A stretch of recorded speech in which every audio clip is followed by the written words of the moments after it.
Yeah, South. Let him know. What do you say? I pinned it. Did something happen? There This we go. this is just a coincidental live, guys. What's going on We were behind? just bored. We were just bored. Want I to got let a couple of mail days and some envelopes and stuff, some like base cards, nothing crazy. I got a Larry Fitzgerald Prism Draft card. Oh, hey, that's gonna be a rare item one pretty soon when Prism's gonna die, right? Oh, I don't want to talk about anything quite yet because let's let the people come in a little bit here. Hoj bomb, indeed. How's everybody doing? Just let's. I'm just gonna let the room fill up a little bit because I don't want to repeat things. Just want to fire off some takes and only do them once. Earliest live ever. That's probably true. Look, it's the light. Oh my God. That's the sun. That's the actual sun coming into my room. All right, I think we're good. We've got 115. Let's start going here. So, um, let me recap the news so that we have it. We have the facts in hand. I'm gonna read the Wall Street Journal. The Wall Street Journal's reporting on this. This reporting was done by Jared Diamond and Andrew Beaton of the Wall Street Journal. Their article is called "With the Frenzy of Deals, Fanatics Swoops In." All right, this is a very appropriate opening line. In a sweeping reordering of the trading card universe, it is indeed a sweeping reordering. Unions representing MLB, NBA, and NFL. That's the big three. The big three. All three. The players' unions have struck exclusive, keyword, exclusive agreements with a new company controlled by Fanatics, according to sources. This is a very important paragraph, so listen to this paragraph carefully, audience, please. The deals break the grip of Topps on baseball, and the basketball and football players had, that is a past tense, had deals with Panini. And then finally, this is the last part I'll read. All three unions, baseball, basketball, and football, will have stakes. They have equity. They have equity in the new entity. The three unions have equity in the new entity that will control the most lucrative sports trading card assets. Baseball, so the MLB and the NBA, the leagues, but not the NFL, they have also struck deals and will also have equity. Okay? So this is I was telling this to Josh. I think this is fair. This is the biggest piece of news that could possibly break in the hobby. This is probably the biggest news day the hobby will ever have. It's certainly the biggest news day it has ever had to date. The implications of this are incredibly far-reaching. Like the article said, this is a sweeping reordering of the trading card universe. You have to throw out everything you knew about the way that this industry and its institutions operates. This is upheaval. This is it is difficult to wrap one's mind around what just happened. This is history altering. This is unparalleled. All right, Josh, what do you think? Well, there's been like big news every week that we do the crossover basically, and we said nothing's going to top the news that eventually is going to come down one day when we do this live. And that's that the licensing changes hands and the manufacturing changes. And that's exactly what happened today. Did you mention that it doesn't start till 2025? I feel like that's getting glossed over a bit. We still have upwards of 5 years, 4 years of the current structure. So I think the reason that's important is like it gives Fanatics and the leagues plenty of time to build up to whatever changes they want to make, and that's why any reactions or guesses as to what's going to happen they're just guesses at this point because there's 4 years for things to change, and it's going to change. Great. Let me fill in the facts on the deals. So the Baseball Players Association, their union, the deal with Fanatics begins in 2023. Hmm. The Major League Baseball's current agreement with Topps runs through 2025. So Topps is basically, because of certain grandfather provisions that exist with Topps and Topps only, they're going to be able, it looks like, to be able to make licensed baseball cards until 2025. And then the NBA and the NFL union deals run through 2025 and 2026. So in other words, yeah, we're probably looking at around 4 years, around 3 to 4 years of the status quo in terms of the manufacturers who are producing sports cards. And then everything gets flipped on its head. And remember, Josh, we were talking on the crossover not long ago, and we said the last domino to fall is manufacturing sports cards. And we said there's so much institutional money involved in this, whether it's the billionaires who acquired Collectors Universe, whether it's Blackstone acquiring CCG.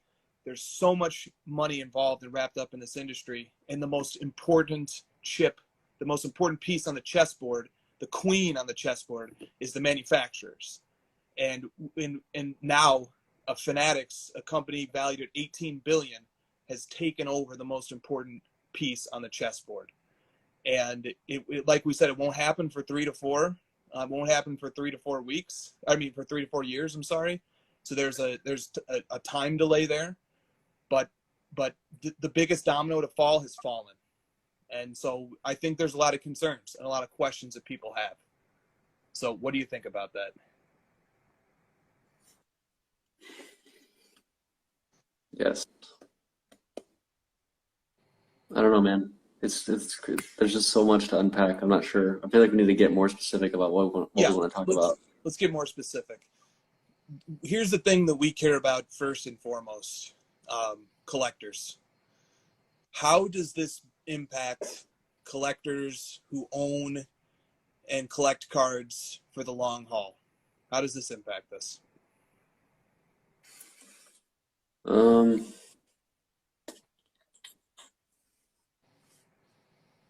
It's really tough to say right now until we know what they're going to do. Like, do we even know if they're going to create cards? Do we even say that for certain? Do we know if they're going to create physical cards? Do we know if they're going to make RPAs, Chrome? Are they going to buy Prism, the name? Are they going to buy the rights to Prism? Are they going to make their own?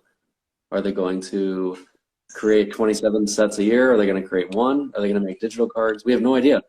I was saying to you earlier, it does make me nervous that potentially they could stop creating cards the way we know them, and that would be bad because one of the things that the hobby has going for it is that, like, the history of a certain type of card. So like if you own an older RPA, you know that there's like always going to be an RPA coming out next year to kind of revive the interest in that card that you own. But if it stops and the prospecting dies down for stuff like that, it could potentially lose interest in older cards like that. It also could increase it because it's more rare. Like, there's a bunch of different factors, and there's nothing really you can say for certain. You can't really wrap your arms around it. The news that I want to touch on, though, is the fact that the leagues are more involved. I feel like that's the biggest piece to this news, is that the leagues themselves are going to be financially involved, meaning they're going to want to really push whatever it is they're going to create. Let's just say they're going to continue to create trading cards. The leagues themselves being a part of it and having equity in the trading cards, I think it could be massive. It could be really big for the overall hobby, and it could really bring a ton of new people into it. If the leagues are pushing trading cards, you know, I mean, they push it a little bit. Like, there's Panini branding around the stadiums and stuff here and there, but like, it's very minimum. If they start really pushing sports cards, then, you know, the exposure to the overall hobby could really, really explode. Can we focus on that for a second? Because Sure. Here's what I think about when you say that. So many people, when remarking about are there too many Prism base cards? And I've heard the retort, Jeremy Lee, I'll credit Jeremy Lee with this retort. He says there's 17,000 Prism base Luka PSA 10s, but 20,000 people will go to a Mavericks home game. So if every person in that stadium wanted one of those Prism-based PSA 10s to collect Luka, then 17,000 is too small. And we've always said, you know, in response to that, that's fair, but not everybody who goes to a sports game wants to collect sports cards. Only a small fraction of the people in a stadium care to collect sports cards. And now a future that potentially could unfurl here and this is coming to me as you described it, is that now the leagues have this direct stake in memorabilia and in particular sports cards. Why wouldn't they be marketing sports cards every commercial break the same way they're marketing Fanatics merchandise and Fanatics hoodies and Fanatics jerseys during every commercial break? And why wouldn't it be plastered around the stadiums? And we know that the players love the cards, at least some of them do. Larry Fitzgerald, for example, Fitz is involved with cards. We've seen so many players in the recent last few years get involved with cards.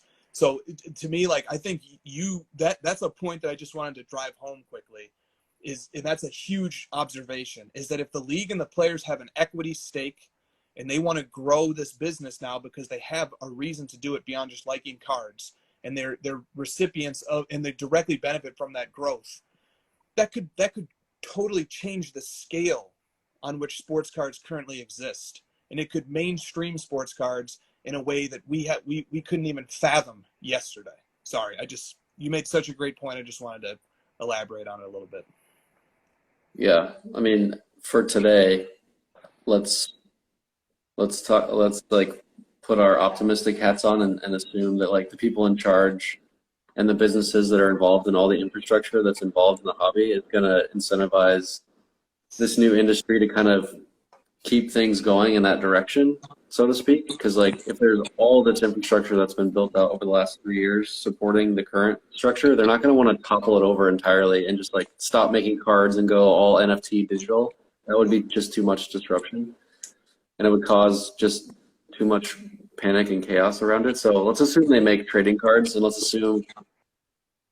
get optimistic and say like, what if they buy out intellectual properties from different companies like Panini and Topps? What if they like really innovate, and what if they make things better? And what if they, now that the leagues are more involved, maybe the game worn stuff improves, right? Maybe the player event worn stuff goes away, and like the process is smoother and more efficient now that the leagues are more intimately involved. So these are some of the positive things that could definitely come out of it. I am contacting you. I'm trying to get some interviews set up, guys. There's a lot of good content, a lot of good people that we need to talk to about this. So like thinking about it optimistically, I think there's a lot of good directions it could go. And I think the people involved know a lot about cards currently, and they're going to want to tap into the nostalgia of cards and like get people hooked into like what makes cards so cool, you know, like having your gold shiny, I'm not going to say prism anymore, your gold shiny card, having your RPA, things like that. A lot of these different things are staples to the hobby, and whoever creates these can really, you know, take that and run with it. And there's just like infinite things that can happen, dude. They could literally just like buy the concept of Chrome from Topps now that Topps is toast, right? Yes, yeah, or license it, you know. Totally. And there's something to recommend that. There's something to recommend that they would continue certain legacy brands. Panini continued legacy brands, whether it's Vanguard or a number of brands. Bowman is the continuation of a legacy brand under Topps. So there's lots of there's definitely a history in a tradition in sports cards of continuing legacy brands even after the original owner or the current owner, you know, steps aside with respect to producing a certain. Yeah, Don Russ is another example with respect to producing a certain sport under license from the league and the players. So there's definitely something to be said about that. What about the collectibility of cards that now come from the Panini era? Is the Panini era, at least with respect to producing NBA and NFL cards, now has an expiration date on it? There's finality now surrounding this. We know that unless there's something we're missing here, that Prism Gold will have existed probably from 2012 to 2025. And then there will be no more Prism Golds. National Treasures RPA, same thing. Unless, of course, those brands are licensed and continue, and we could never know. But let's assume, for the sake of the argument, that there's an expiration date on Panini products with respect to manufacturing in basketball and football. What does that mean for the collectability of items coming out of this era? I think it'll be similar to, you know, Topps Chrome was 96 through 2009, almost the same exact amount of time. Exquisite was even less, right? Exquisite was 2003 to 2009. So it'll be treated Similar to that, it'll be part of the history books. There'll be people that, got started collecting, a lot of people that got started collecting during the Panini era, and they'll have nostalgia towards it and they'll want to collect it. And there's a lot of it out there. So like, it'll still continue to be desirable. It may go through like a hit for a couple of years temporarily as like the prospect of it dying off. Like I bet you a lot of people panic sold out of Topps and Exquisite stuff in 2009. I'm sure you'll see some of that. But I mean, long term, I think it still has a lot of staying power, and it's still like a very important piece to the history of the hobby. Yeah, to me, something does become slightly more appealing. The nostalgia factor sort of increases on cards that are coming from an era that now has a finality to it. So I think that poses an interesting component to collectibles from this era. But like you said, that can go a lot of different ways. If we don't get any more RPAs, that could negatively impact the currently existing RPAs and so on and so forth. It could. Doesn't necessarily. It may or may not. So yeah, I mean, there's a lot to wrap one's mind around here. So here's another thing that I'd like to bring up. Marketplace. So there, in the press release relating to this, it was mentioned that secondary sales, there will be a percentage of secondary sales will be taken. We don't know how, but it will be taken by Fanatics and their stakeholders. And so that implies to me, that means marketplace of some type. So what does this mean for pre-existing marketplaces? Earlier this week, we sort of saw eBay and PWCC pitted against each other. And people are speculating on what PWCC's new platform might look like. Will it be capable of competing at scale with eBay? PWCC is a 9-figure company. eBay is a 10-figure company. And the difference between 9 and 10 figures is enormous when it comes to scale and things like that. Well, now all of a sudden we have Fanatics, which is like eBay, a $10 billion company. And it sounds to me, and it would only make sense, that they're going to get involved in marketplace. So what do we think about this? Do you have any thoughts about how this ultimately shakes out for the current institutional arrangements with respect to marketplaces, eBay, auction houses, so on and so forth, and now there's potentially going to be a new player stepping into that space, a very well capitalized, very well incentivized player who just so happens to control the most important chess piece on the board, which is manufacturing cards? Yeah, this is the biggest domino and the biggest concern about it being a monopoly, this part right here, and this is kind of potentially the negative part of it, because I'm trying to think about what it would do to the marketplaces. Like, there'll still be auction houses, because they're still, like, auction houses still primarily sell like older stuff anyways. They're not really built on like the brand new stuff, so they'll still be fine. I mean, there'll be some changes, obviously. Like, again, the prospect of the cards being different in the future affects the current state of the cards that already exist greatly. So like, we don't know what's going to happen for sure. The thing that's more interesting to me is the distribution model and like the card shops and that could be completely different. It could be completely gone. Like breakers, that whole model of creating the card, selling it to distributors selling it to breakers and card shops, and then that could be completely gone, right? Like they could just have their own marketplace and just sell it straight, and then just like control their own little marketplace, and then create a secondary marketplace where you can, like eBay, where it's all about sports cards. Like, oh, the ones you bought from us, you can now resell to someone else, and it just becomes this like total monopoly where they can control the supply of all that stuff. And if that happens, aren't card shops gone? Aren't distributors gone? Am I crazy? Isn't that just like all gone?